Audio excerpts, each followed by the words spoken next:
सकता है अगर आपने इससे सीख नहीं ली।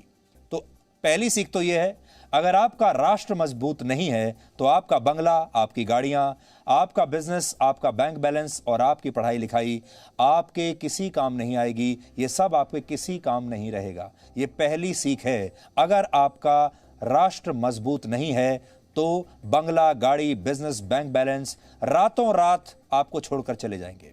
दूसरी सीख है, अगर आपका देश आत्मनिर्भर नहीं है तो आपकी अपनी संपत्ति की भी कोई कीमत नहीं रह जाती।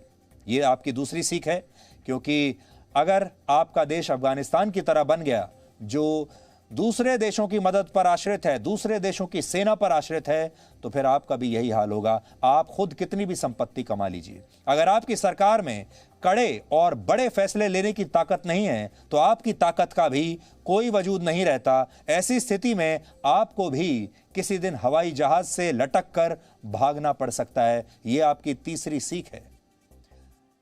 अगली सीख यह है कि जिस नेता को आपने चुना है वो अगर कमजोर हो, यानी अगर आपका नेतृत्व ही कमजोर है, तो सब कुछ होने के बावजूद किसी भी देश के नागरिकों को शरणार्थी बनते देर नहीं लगती।